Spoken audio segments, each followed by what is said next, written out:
Good morning. I'm Tom Homan on the board as our President Trump. I'm here with Sam Olson, Field Office Director for the St. Paul office, and Ron Patello, Senior Advisor to the Commissioner of Customs and Border Protection, Border Patrol.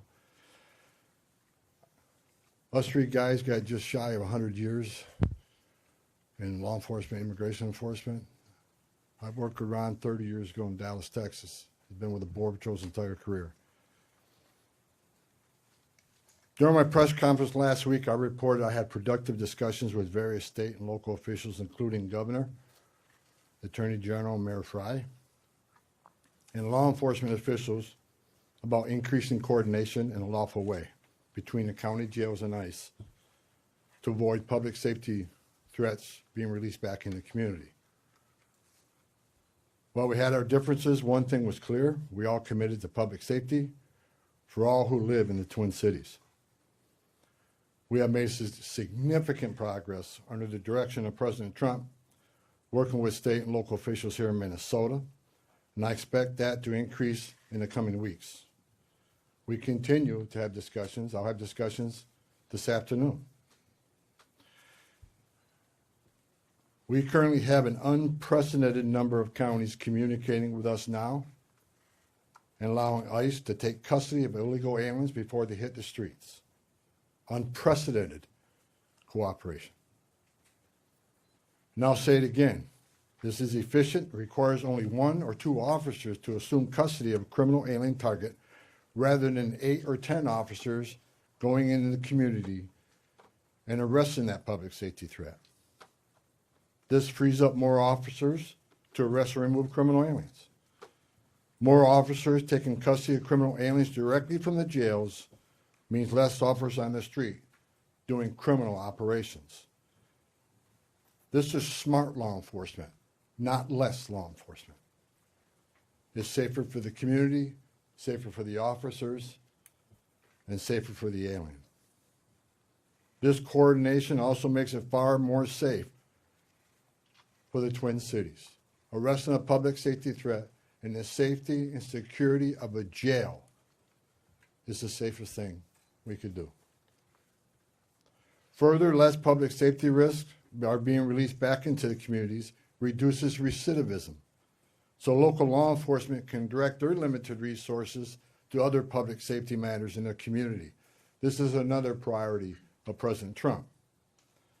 The state prisons already cooperate with ICE on this coordinated transfer of custody, and we thank them for that partnership, and we plan to do more with them. I also want to reiterate and emphasize we are not requiring jails to hold people past their normal release time for immigration purposes. We're not asking anyone to be an immigration officer. We are not asking any state or local official to do immigration enforcement activity. They are not. By merely notifying us before they release them, they don't hold them 1 minute past they normally would. Given this increase in unprecedented collaboration, and as a result of the need for less law enforcement officers to do this work in a safer environment, I have announced effective immediately we will draw down 700 people effective today. 700 law enforcement personnel. We have also fully integrated CBP personnel into the ICRO team structure under one unified chain of command. Not 2 chains of command, there'd be 1 chain of command here. Any large enforcement operation I've ever been involved with, there's 1 chain of command, and that's where we're moving forward. During my press conference last week, I announced that moving forward, ICE will be conducting targeted immigration enforcement operations, like ICE has traditionally done for decades, based on reasonable suspicion to question and detain. ICE will conduct these operations and transnational criminal organization investigations with a focus on national security and public safety. I want to be clear. Just because you prioritize public safety threats don't mean we forget about everybody else. We will continue to enforce the immigration laws in this country. To help execute this, we have developed and implemented a multi-agency surge task force with an operational framework that clarifies lines of effort, integrated enforcement, investigative and special response efforts. A unified joint operations center has been established to manage all operations and ensure efforts align with priorities of the mission. This reorganization also enables ICE to leverage joint intelligence capabilities to effectively target threats, as well as to reduce the overall personnel footprint and enhance public safety and confidence in the agency's capabilities and presence here. I've also ensured that officials from legal internal affairs offices remain on the ground as long as this operation continues. During our efforts to identify and implement improvements of how operations are planned, conducted, and managed, we identified a gap in regard to the use of body-worn cameras. This was actually raised by the workforce when I started walking around talking to people here. Some officers and agents had them, some didn't. That inconsistency was unacceptable, so we moved immediately to prioritize full body cam deployment in the city.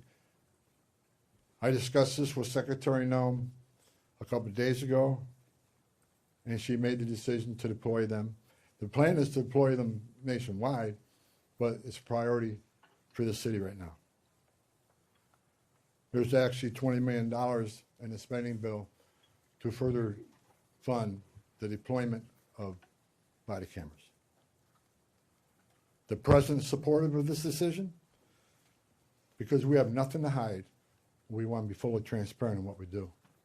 The American people seek and deserve professional and trustworthy law enforcement, and I and the President expect that any misconduct will not be tolerated and will be swiftly addressed.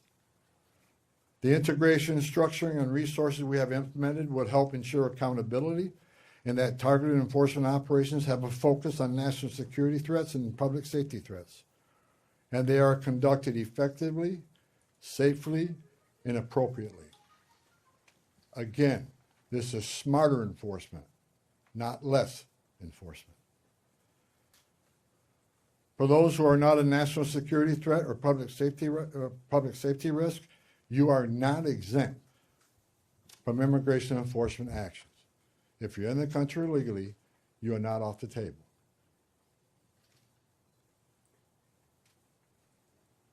And let me be clear, President Trump fully intends to achieve mass deportations during this administration, and immigration enforcement actions will continue every day throughout this country. President Trump made a promise, and we have not directed otherwise. I heard rumors we have, untrue. Given that many public safety threats on our communities, many of which poured across the border during the Biden administration, it makes sense to prioritize public safety risks right now. Again, prioritization doesn't mean you forget about everybody else. But we have a criminal here, a non-criminal here. The criminal has to be arrested first because they're the biggest threat to the community. My goal with the support of President Trump is to achieve a complete drawdown and end this surge as soon as we can.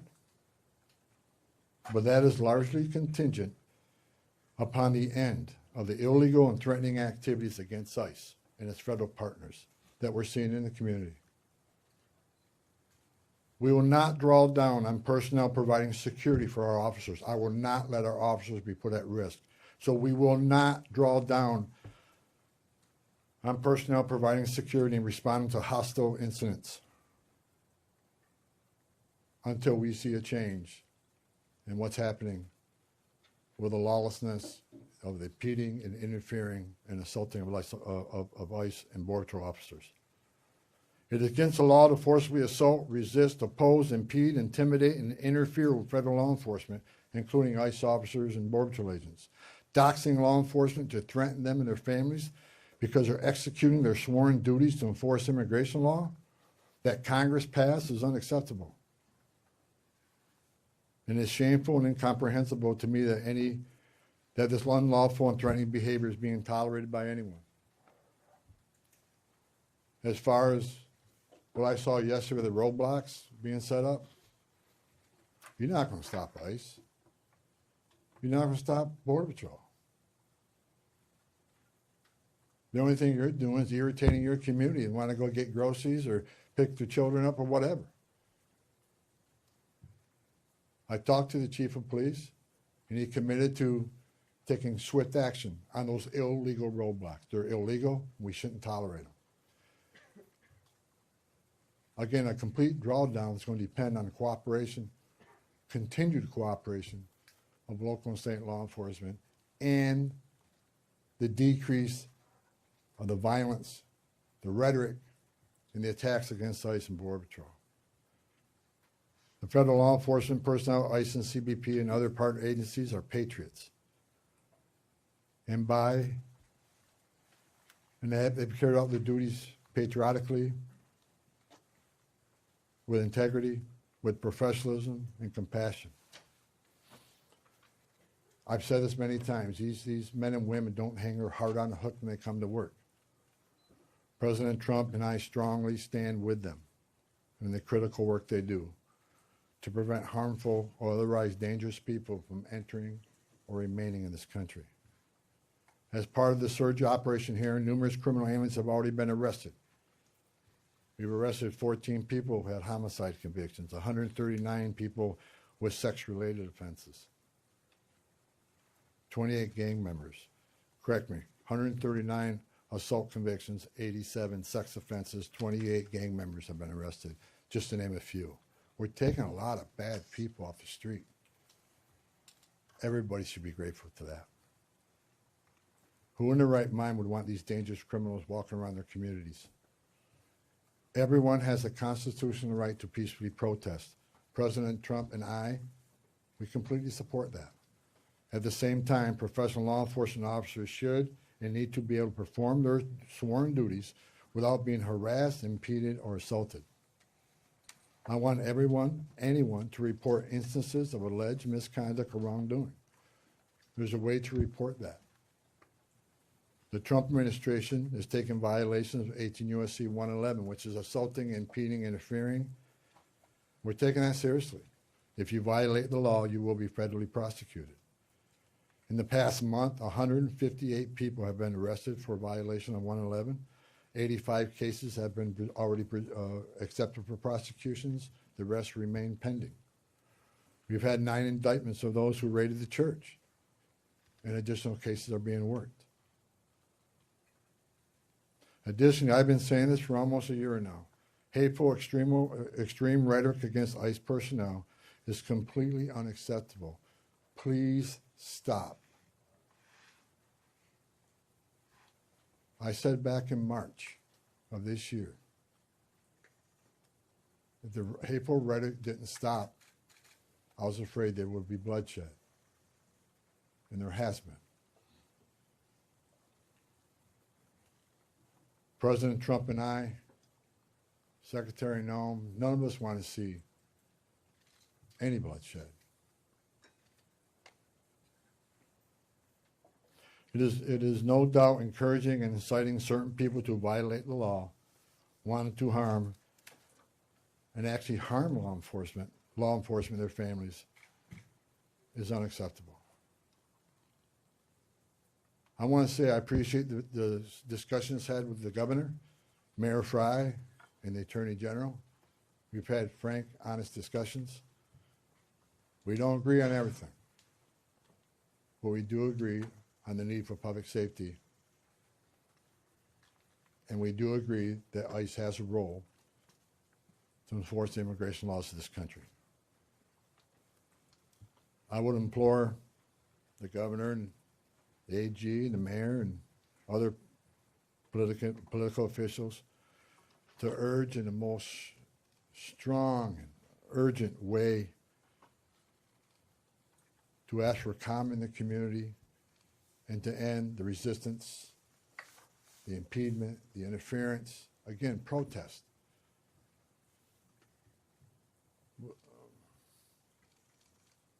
But stop impeding, stop interfering, stop violating the law, because we will arrest you. In closing, President Trump and I would like to thank the men and women of ICE, Border Patrol and other federal agencies on the ground here, for your dedication to the oath you swore to enforce the federal laws and promote public safety through the work you do. That hasn't been easy. I know the sacrifices you made. I know the sacrifices your families make. I know your families worry about you every day. I know you've been away from birthdays and anniversaries and holidays. I appreciate every one of you. I wore that green uniform. I love the United States Border Patrol. I was an ICE agent. I know the job you have. I know the tragedies you've seen. The President is with you.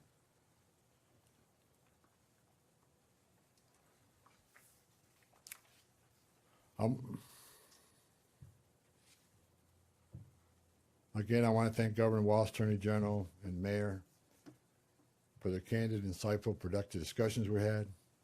Again, I'm not saying we agree on everything, but I think we all already accomplished great things in Minnesota. I am optimistic we will achieve even more in the coming days to make this city safer. I would also like to thank the numerous local law enforcement officials I was able to meet with the last 9 days since I arrived here. I appreciate hearing from local law enforcement, their perspective on what's happening. I appreciate the desire to enhance communications between their agencies and our agencies, and that communication has been vastly improved. I truly appreciate your commitment to respond to federal law enforcement in a time of need. Every chief I talked to, every one of them, promised to respond to any public safety issue when our officers out doing their sworn duty and people start crossing the line and they start impediment, interference. Every police chief has committed to doing their job and enforce public safety. We talked to a lot of sheriffs throughout the nation. We have unprecedented cooperation. I've yet to talk to a sheriff that said no. There's still more sheriffs we are in discussions with and talking to, but I have not word that heard no. I think they want to do the right things for their communities too. Lastly, I'd like to thank President Trump for his steadfast leadership and commitment to law enforcement, public safety, and prosperity. I've said this many times. I've worked for 6 presidents and 10 administrations. When it comes to public safety, border security, immigration enforcement, no one's done it better than President Trump. His success is unprecedented. Later on today, Secretary Noem is having a press conference on our southern border, the most secure border in the history of this nation, because of the leadership of President Trump and the men and women over there wearing a green uniform.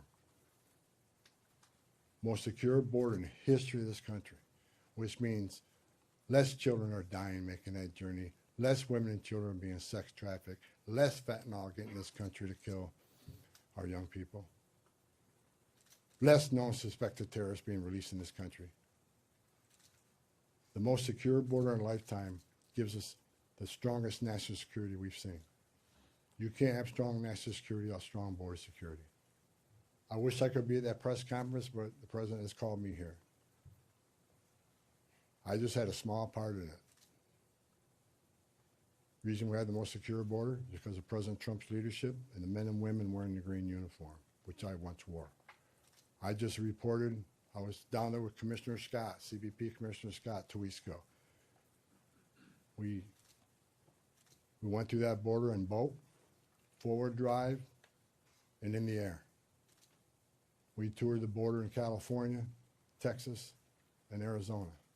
And I did not see one illegal alien. Think about that. The last 9 months, no one's been released from that border. The most secure border in history of this nation. So God bless the men and women of the Border Patrol. God bless President Trump for his leadership. And God bless the United States of America. And I'll take questions. Sir, you said that you're getting unprecedented cooperation. Where's that coming from? Is it coming from the sheriffs? Have you signed agreements with them? Are Hennepin and Ramsey County part of that? And the 700 officers leaving Minnesota, are they Customs and Border Patrol or ICE or? There's a mix, but that number is based on, number one, the cooperation again, rather than having whole teams out looking for a criminal alien was just released. Now we have one agent at that jail picking that person up. That and the operation has been successful on a number of arrests, so the target list is reducing. So with the efficiencies of the jails, with the efficiencies of the prison system working with us, and the target list decreasing, we had a whole team looking at what makes sense without risking officer safety and the security teams, and that number is 700. Look, we want to get back to the original footprint, the Minnesota footprint of what ICE officers looked like before this operation, plus the additional hires through the big, beautiful bill. A lot of these people, you got agents here from LA, New York, and Portland. There's problems there too. So we want to get people back to their home stations and enforce immigration laws in those areas. But the vast majority of sheriffs, there's only a few that we're still in consultation with, but this is unprecedented cooperation. So again, I want to thank, the sheriffs, the governor, and the AG. I think we're in a lot better place than we've ever been in. We never had this kind of cooperation at this level, and I'm not leaving until we get all done. But I'm happy to say I'm extremely pleased with the leadership team and their outreach to the sheriffs, to the state, to the chiefs. I've talked to many of them. I didn't talk to all of them, but I plan on talking to every one of them before I leave and thanking them for their cooperation. Are you getting cooperation from Hennepin and Ramsey? Follow-ups right here. Go ahead. With everything that you've mentioned here right now, do you think this operation was a success here in Minnesota? Yeah, I think I just listed a bunch of people we took off the streets of the Twin Cities. So I think it was very effective as far as public safety goes. Was it a perfect operation? No. No. And I just told you, we created one unified chain of command, make sure everybody's on the same page, make sure we're deconflicting targets, and making sure we follow the rules. Now, I'm not saying anybody, I don't think anybody purposely didn't do something they should have done. I'm saying that I brought a different set of eyes on this. I've done this for a long time. We made this operation more streamlined, and we established a unified chain of command, so everybody knows what everybody's is doing. And not that it wasn't current before, but we approved upon that. So in target enforcement operations, we go out there, there needs to be a plan. And I want to make sure everybody has a plan. But I'm not going to sit here and point a finger at anybody that they failed. It was a great operation. We took a lot of public safety threats off the street. Right here. Can I ask a quick numerical, just clarification, and then get to my main question, please? So 700 leaving effective immediately. How many will that leave here once that group is out? Right around 2,000. And what is the pre-operation footprint? Well, 150, 150. 150 is normal. Well, we got to remember now, we got special agents on detail here doing the fraud investigation. They're not going anywhere. They're going to finish their job. I'm talking about immigration enforcement efforts. Understood. So then my main question, we've talked to people who say they're protesting not the arrests of people with criminal backgrounds, but things like broad ICE patrols, random citizenship checks of people of color, and the detainment but no charges of U.S. citizens. So have you committed or will you commit to officers on the ground here ceasing those actions? What I have made clear, we're doing targeted enforcement operation. When we leave this building, we know who we're looking for, where we're most likely to find them, what their immigration record is, what their criminal record is. But as we continue to be forced in the communities, when we go to arrest that criminal target, if we find an illegal alien there, they're coming. We're not going to turn a blind eye to illegal immigration. That's why this partnership and this coordination is so important. We'd much rather work in the safety and security of jail. Look, I go to bed every night wondering if every one of our officers go home safely.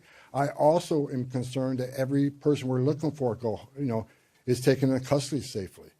The best way to do that is to have a target enforcement operation, a well-planned operation. That's the way we've done it for decades. So should we expect to see no more of that? Pardon me? Should we expect to see no more of those citizenship checks? I have or one I have time? directed target enforcement operations, and we'll hold our officers to the highest standards. These are professionals. Again, you know, I wish every one of you could put that gun on your hip, put that Kevlar vest on, and go out there and put up what they put up with. Considering the hate, the rhetoric, the attacks, I think they performed remarkably, and I'm proud of them. We came here, President Trump sent me here. I didn't ask to come here. President Trump sent me here to help de-escalate what was going on. We're not surrendering our mission. We're not walking away from our mission. We're just making this more effective and more smart. This is smart law enforcement. Smart law enforcement makes it safer. Right. Realistically, how much work is there left to do here? And with this unprecedented cooperation, how long could this take, best case scenario in your eyes, to get the job done? Look, I said it. We want to get out. We want to get back to the normal operational footprint here, but that depends on the people out there putting up illegal roadblocks. That depends on people that want to intimidate and interfere and put hands on ICE officers. Tone down the rhetoric. Stop violating the law and impeding and interfering with us, and they'll draw down quicker. I still got more discussions to have with some local law enforcement officers looking for their cooperation. The more cooperation we get, the less rhetoric and hate we see, and the less attacks means we can draw down even more quicker.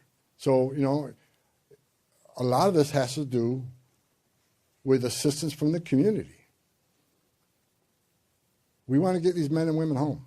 They got a job to do at home, and I think we come a long ways. I'm actually, yesterday afternoon I was sitting down with my chief of staff. I'm actually amazed at the cooperation and agreements we already talked about and the willingness to work with us. We're doing better than I ever thought we would, seriously. And I'm excited about getting back to the business of enforcing immigration law without without arresting people for 111 for interference and impeding. We just want to do what we've done for 30 years, 40. I've done it for 40 years. We want to get back to doing the job, and that's what we plan on doing. And we're not. I want to keep this because I keep hearing it and hearing it and hearing it. We're not surrendering the president's mission on a mass deportation operation. If you're in the country illegally, if we find you, we'll deport you.